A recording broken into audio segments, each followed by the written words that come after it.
Hey guys, so yeah, I want to thank everyone for all the positive feedback from my last video. That was pretty fun. I didn't really know what I was doing, so I'm glad it turned out well and people enjoyed it. So I did want to clarify. Somebody pointed out to me when I said this, you just hate to see that. You travel all the way to New York and then have, a catastrophic failure like that. It's, my heart goes out to him. I feel bad that they felt like I might have been implying that that Ernie was a catastrophic failure. And when I use that term, and actually I have a longer form of that video that I'll probably put on YouTube. That's a term that I use, and it's actually used in a lot of science and a lot of other aspects. It basically means, like something failed, on you. If you think of, the body as a, complex machine, Ernie wasn't able to finish, not because of, giving up or like his heart wasn't there or something. His legs literally failed on him, out of, for one reason or another. So he had a catastrophic failure. So it's not I'm not in any way, shape, or form implying that he was a catastrophic failure, or that anyone who attempts a marathon and doesn't complete it is a catastrophic failure. I mean, 26.2 miles is tough for anyone, and some days it's just not in the cards. I mean, pros drop out of races. In Santa Clarita, when I had a stress fracture in my foot, if I were an elite or if I had marathon experience, I probably would have dropped out of that race as well. Sometimes it's just not worth it. If you're injured, it's not worth it, because you can really do serious damage and put yourself back. So just want to clarify that. I would never call anyone a catastrophic failure. We run positive here. We don't put people down. Anyways, so I was kind of thinking about one thing that I wanted to talk about, in terms of, how you think about running, how you think about, the philosophy behind it. Because I sort of had, when I first started this journey, I viewed running sort of as, an activity that you do. When I really had I was listening to Coach Bennett on the Nike run, one of those audio guided runs, and he started referring to running as a sport and saying falling in love with the sport. And that sort of shifted my mindset a bit, as far as that this isn't just an activity that we do. This is a sport like football. In fact, at this point, I think running is the greatest sport on the planet, and I'll tell you why.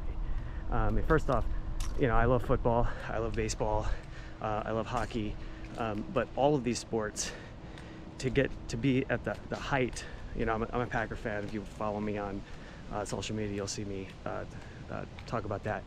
But like Aaron Rodgers, he's not going to be able to play football, in stadiums and at that level for his entire life.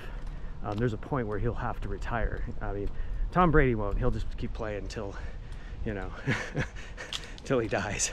And if he keeps playing like that, he will. Anyways, but running is something that you can do. Like when I went and ran on the New York Marathon, I mean, I ran on the same course as Olympians, people that are going to be in the Olympics, people that are like, elites, people that are the top of their game, people with, huge endorsement deals. And I get to run on the same courses. You don't get to do that with any other sport. And you can do this at any age.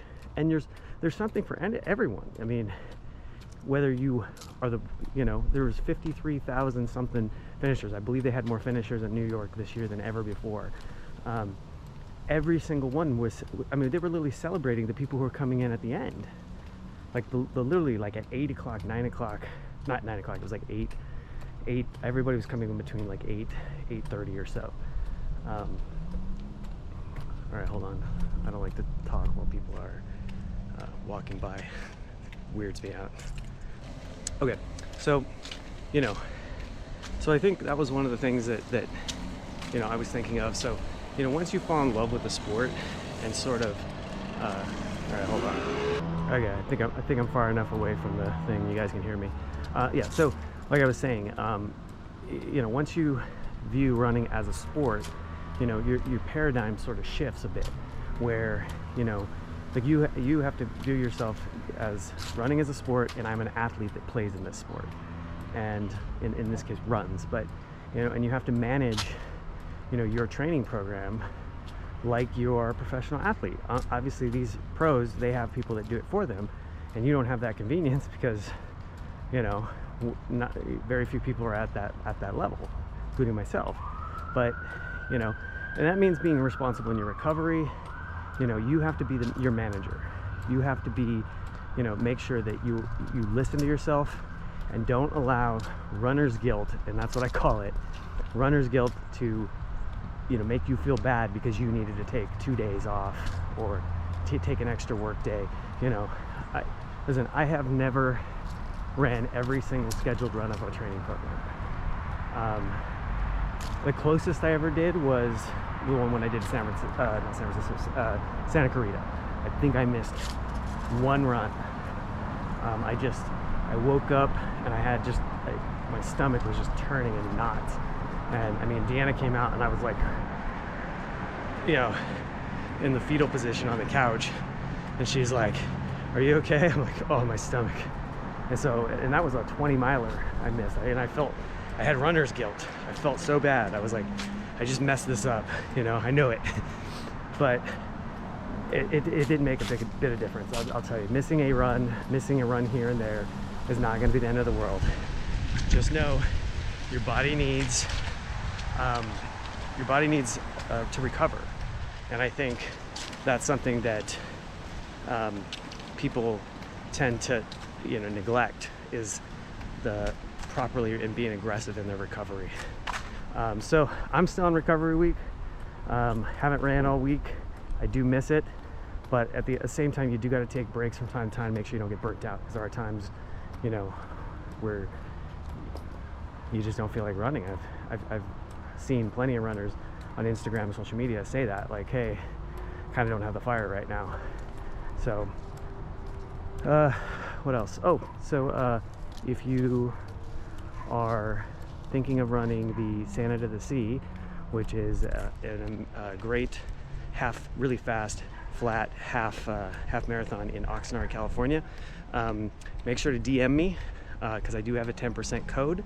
Not permitted to post it, but you guys can DM me, and I'll go ahead and send that code right over. Yeah, so I think that's about it. Hopefully you guys enjoy this video. If there's anything you guys want me to address or talk about, go ahead and, you know, either hit me with a DM or, you know, go ahead and leave a comment. Yeah, so until next time, run positive, guys.